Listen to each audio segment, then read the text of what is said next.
Thank you, Greg. Okay, we'll move on to our next speaker. That's Mr. Ren Zhang. He is a researcher at Nervos and at the KU Leuven, and he's going to be talking about metrics for evaluating protocol security. Thank you. Oh, sorry. I have the mic already.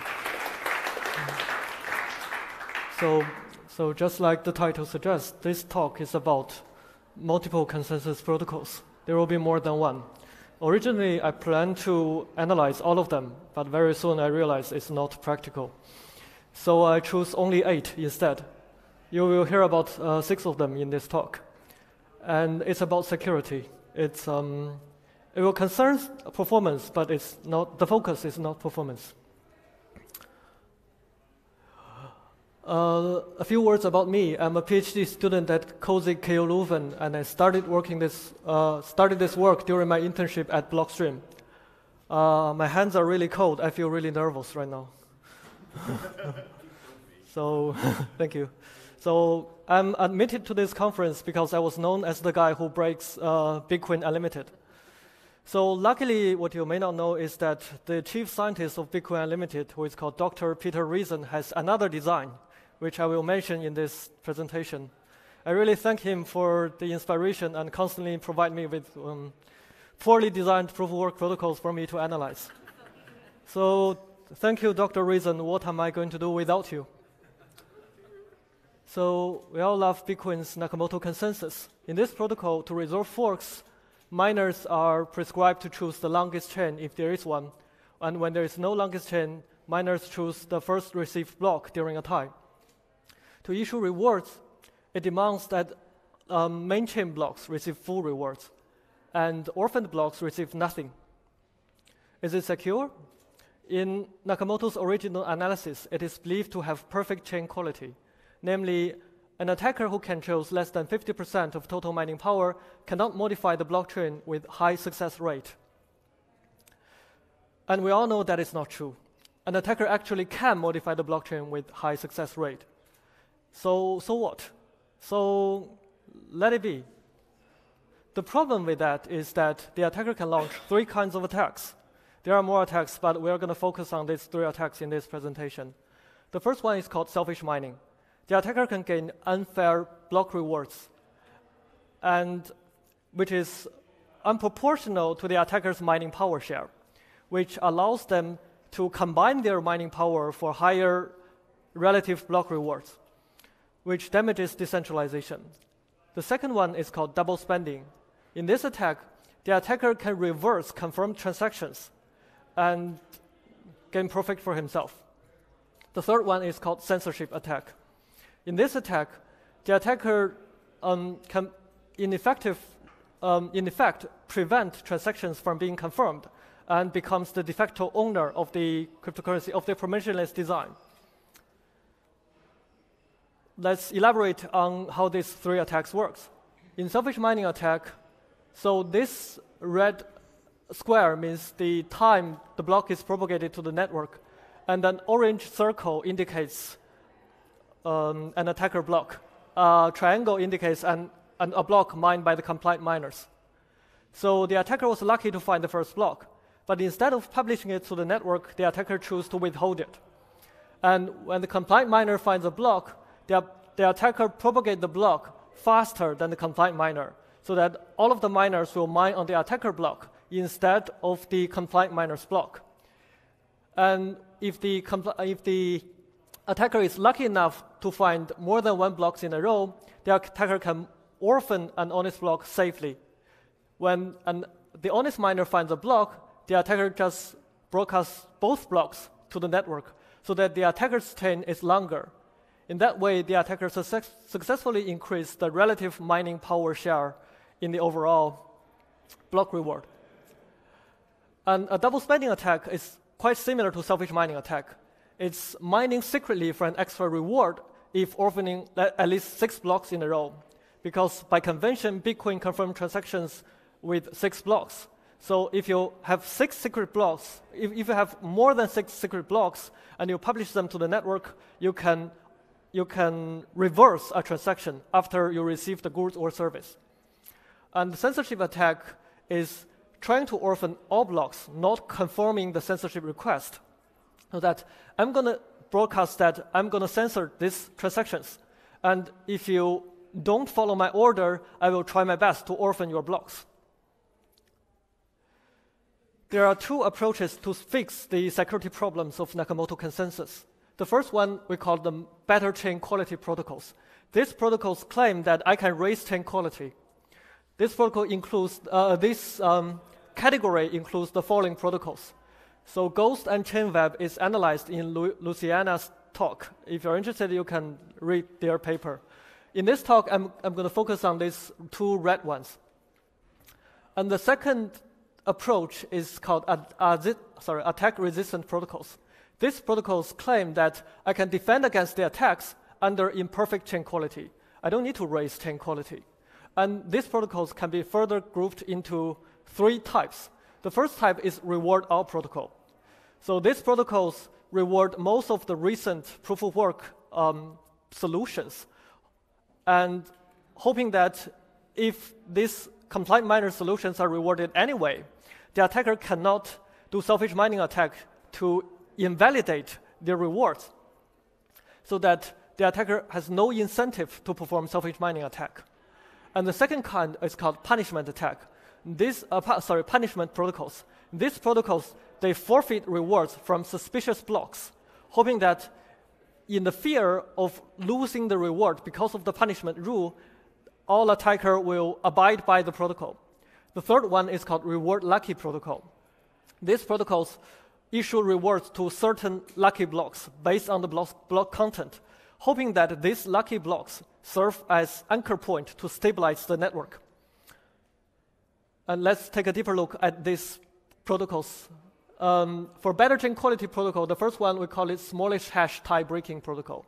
In this protocol, whenever there's a tie, the protocol demands that all miners choose the block with the smallest hash, regardless of which one received first.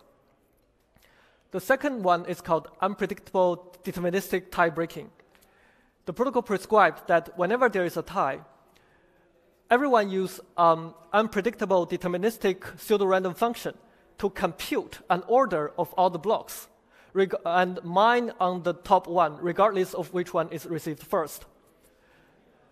The rationale behind the unpredictable deterministic tie-breaking protocol is that as the attacker cannot predict whether he will win the block race with more than 50% of chance, the attacker is not rational to perform selfish mining attack. Is that clear? Okay.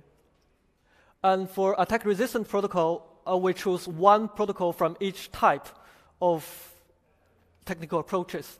For reward-all protocol, we choose fruit chains. In fruit chains, they use the same mining procedure for two kinds of different products. If the first k bits of a block is smaller than a certain threshold, it is a block. If the last k bits of a block candidate is the hash of the last k bit is smaller than a certain candidate, we call it a fruit. So when you perform a hashing, maybe you will get a block, maybe you will get a fruit. And the protocol follows longest chain and first receive tie-breaking protocol, which is the same with Nakamoto consensus. For all attack-resistant protocols, we use Nakamoto consensus as their fork resolving rule, so that when we analyze their attack resistance, they are put under the same line. And fruits are embedded in the blocks. You can think of fruit in the same position as transactions in the Nakamoto consensus. And transactions are actually embedded in the fruits. And each fruit has a pointer block, which is a recent block the fruit miner is sure will not be orphaned. The banana's pointer block is this one. And the fruit is valid if the pointer block is in the main chain.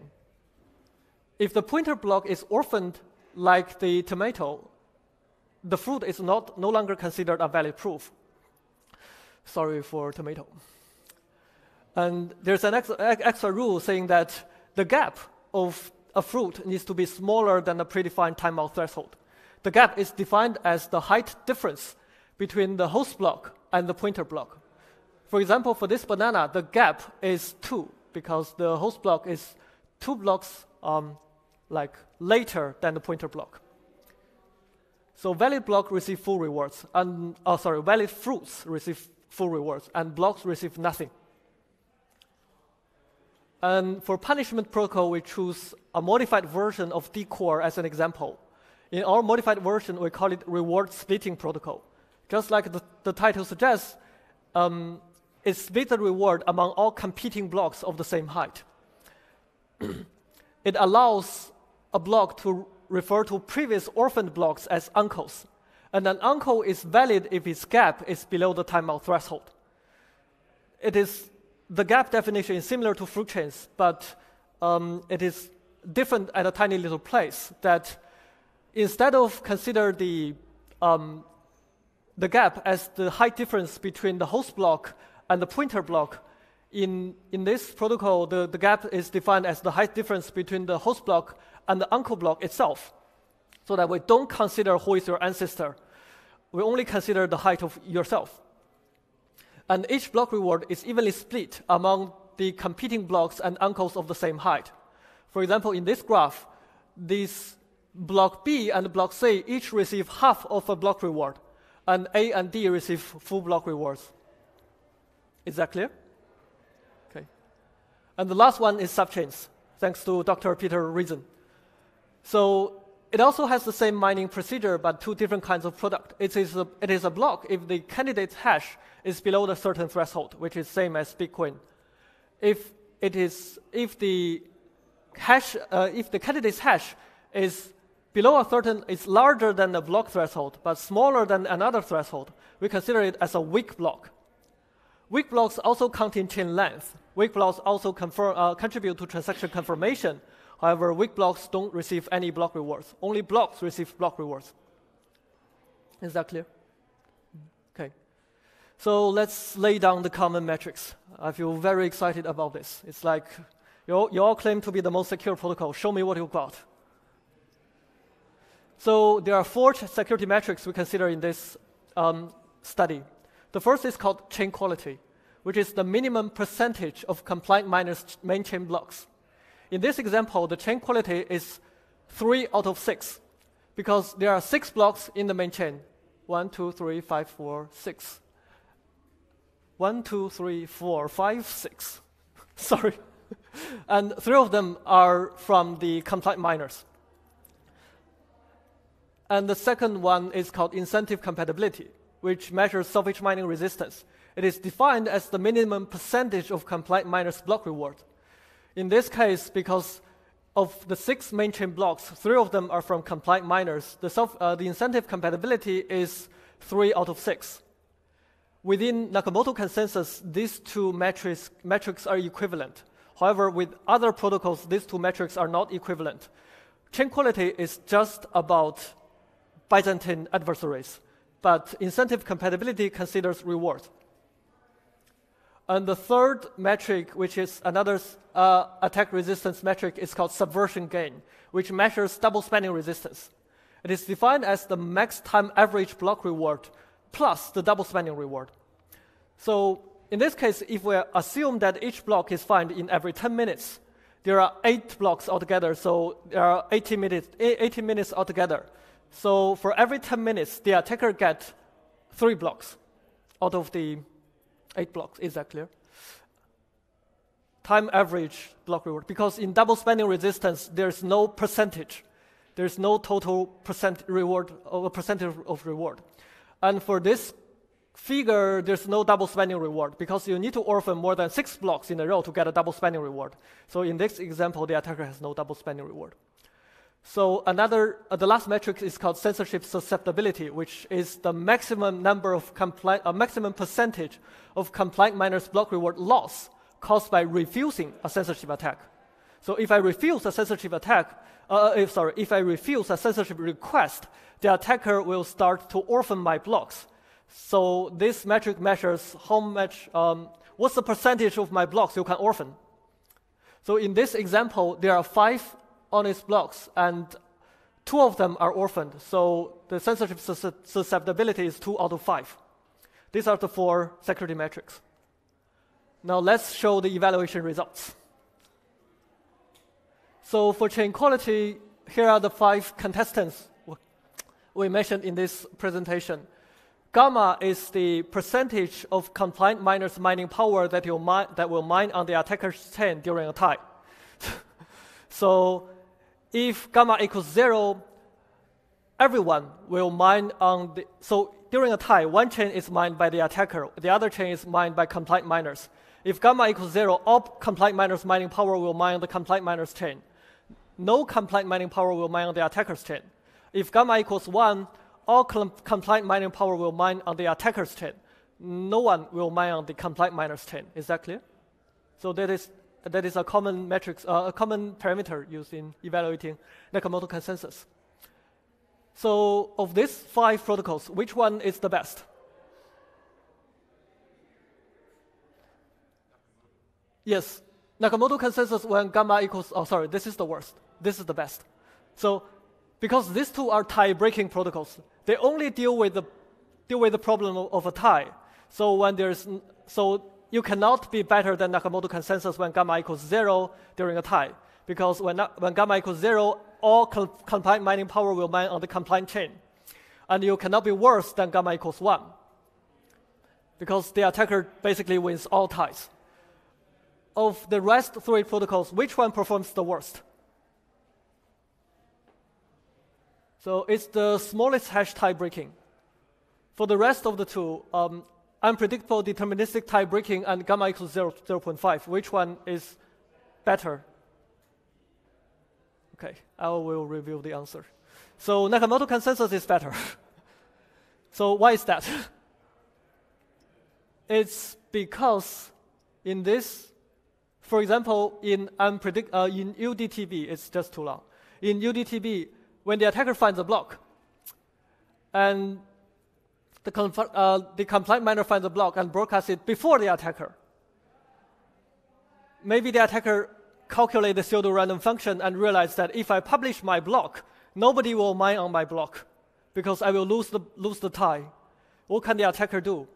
In Nakamoto consensus, the attacker is doomed because of first received rule, if you didn't publish your block soon enough, nobody will mine on your block. But in UDTB, the attacker is not doomed. Even if the next block is also mined by compliant miner, the attacker can keep mining on this block. As long as the attacker can win the block race with the next block, when the attacker publishes both blocks after the compliant miner's blocks, if the pseudo-random function says the attacker's chain wins the block race, it can still win the block race and claim all the block rewards. So because this UDTP allows a specific attack behavior called catching up from behind, it is not as good as Nakamoto consensus when gamma equals 0.5. And why is smallest hash tie breaking so bad? It's actually, yeah, it's very bad. Because, sorry for the, when the attacker finds a block and the hash is really small, the attacker has very high confidence to know that with 99% of possibility, no matter what the hash, with 99% of possibility, I can win the block race, regardless of whether I propagate the block fast. So I can actually accurately predict the probability that I can win the tie, which allows the attacker to withhold the block only when he's lucky enough.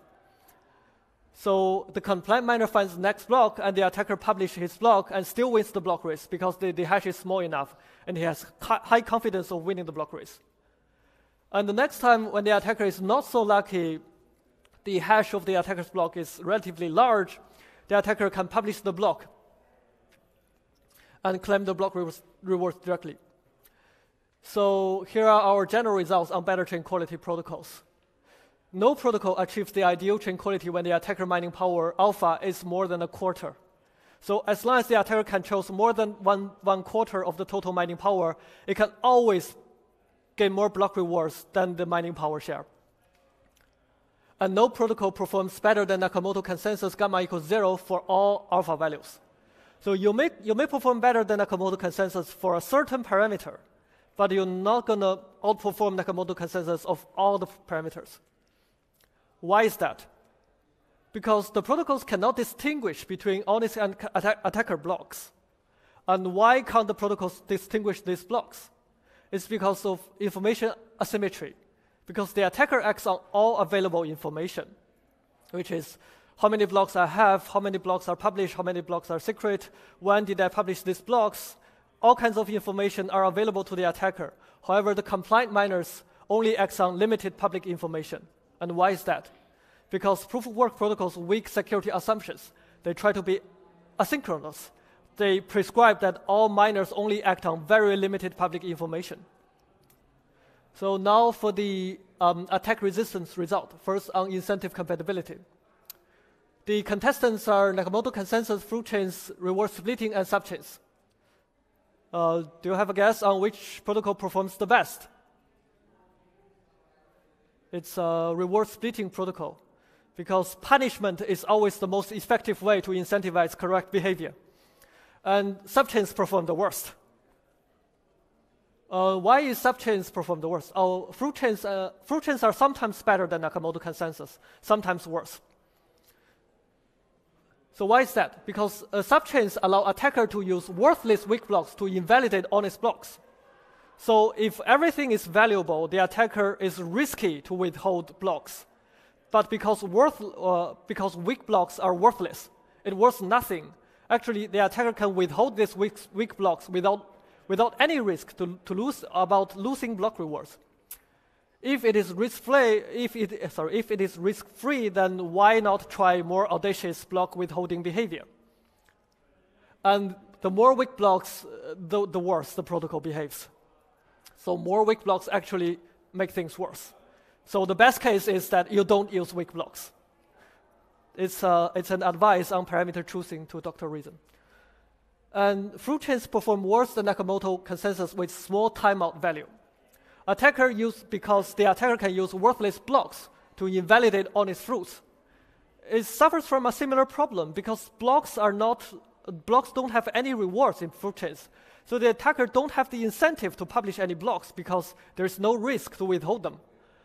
As a result, the attacker can try more audacious block withholding behavior.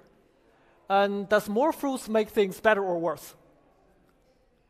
So by increasing the number of fruits, the protocol gets more closer to incentive compatible or not. Do you have a guess? It's hard to guess, I think. Okay. It's actually slightly better if there are more fruits. Why is that? Because recall that there's a famous Newton-Pepys problem. It says if you roll a dice 6 times, the probability of you have 1/6 is larger than the probability that you roll a dice 12 times and have 2 6. This is the general result. In fruit chains, there have 4 kinds of mining products: honest fruits, honest block, attacker fruits, attacker block. So we can think of attacker has timeout -1 blocks before the compliant miners do. Namely, the attacker can successfully orphan some fruits as a conditional event. This event is totally independent of fruit generation. This event only considers blocks, right? So think of it as the condition in the Newton-Pepys problem. It is independent, so we can throw it away. But when this condition met, if there are less fruits, the attacker, the probability that the attacker has more fruits is very low because of Newton-Pepys problem. So more fruits means more attacker fruits. Because the attacker is the minority party. If the total number of fruits is more, that means the total percentage of attacker fruit is actually slightly more in terms of like gambling space. It's closer to the expectation because when you have more fruits, which means when the attacker has more fruits, the attacker has less gambling gain because you want to gamble when you have nothing to lose, but if you have more things to lose, you don't want to gamble, which means more fruits slightly contributes to incentive compatibility. And subversion gain analysis. The ranking is reward splitting protocol is for subversion gain, double spending resistance, the smaller the better. Reward splitting protocol is better than Nakamoto consensus, is better than fruit chains, better than subchains. Subchains is always very steady. You can trust it. So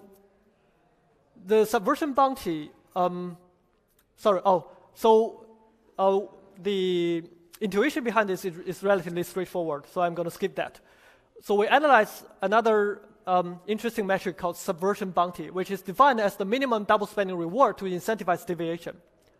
We calculate the subversion bounty of Nakamoto consensus and reward splitting protocol, because for fruit chains and subchains, subversion is like free. I'm willing to, I can try double spending without, like with tiny amount of reward because it's risk-free to try that. So why not? But you can see that as the number of confirmation grows, for a weak attacker, subversion bounty grows like more than linearly, almost exponentially. So which means more confirmation really helps a double spending resistance. But it's less effective for strong attackers. For censorship resistance, we compute all the numbers, and the rankings are as follows. For small alpha, fruit chains is the best, and then Nakamoto consensus, and then reward splitting protocol and subchains. But for big alpha, reward splitting protocol becomes the best, and then fruit chains, Nakamoto consensus, and subchains. The intuition is fairly simple, fairly straightforward. For fruit chains, if you want to invalidate other minus block reward, it is a lot harder than in other protocols because they get rewards in multiple conditions, even if you orphan their blocks. But why is reward splitting protocol becomes better than fruit chain when alpha is large enough? Because in fruit chains, because they have different gap definitions. In fruit chains, the gap is defined as the difference between the host block and the pointer block, whereas in reward splitting protocol, the gap is defined as the difference between the host block and the block itself. So in fruit chains, winning a long block race forfeits all honest fruits rewards as their pointers are orphaned. If you orphan their pointers, the game is over for them. However, in reward splitting protocol, the last few honest blocks may still get some rewards. It's not enough to orphan their pointers. You need to orphan a lot of blocks in a row. This figure should illustrate the problem. In fruit chains, if you orphan the pointer, then all these rewards are yours. You're safe with these rewards. However, in reward splitting protocol, even if you orphan this block in a long block race, as long as these blocks are referred to in the main chain, because kin relationship is not considered, this block can still split half of the attacker's block reward, which makes it more resistant against censorship attacks. So some general results on attack-resistant protocols. Longer confirmation delay really helps. And more bandwidth consumption, if you use it properly, really helps. And there's a dilemma. We call it rewarding the good or punishing the bad. Sorry, it's wrong. Rewarding the bad or punishing the good. So flip it in your mind. For reward all protocols, because there's no risk to fork, even if you fork, you still get the block reward, so which actually encourage people to fork, which facilitates double spending attack. In punishment protocols, because censorship attackers, they don't care about their own block rewards, your punishment rule actually gives the attacker another tool to forfeit compliant miners block rewards. So it aids censorship. For reward lucky protocol, lucky doesn't mean good. If you don't break the information asymmetry, sometimes lucky blocks are bad blocks, which make things worse. And so in conclusion, we need to go beyond the reward distribution policy to solve all the attacks. Some discussion, what not to do. We shouldn't design protocols that are too complicated to analyze. We need to design protocols the designers can analyze. Simplicity is better. Complexity is the enemy of security. And security analysis against one attacker strategy is dangerous. For many protocols, they use a simulation to say that our protocol is resistant against this certain kind of attack. However, your protocol often inspires the attacker to develop some other attack strategies. You need to take that into consideration. And security analysis against one attacker incentive is also dangerous. To defend against this attack, you may facilitate the attacker to form another attack, which has another goal in mind.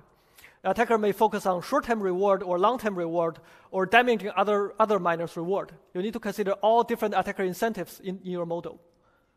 So what to do to get better chain quality and attack resistance? You will have to read the paper, and you will have to find me for the paper, because I'm not ready to release it in public yet. Peekaboo. Thank you for your time.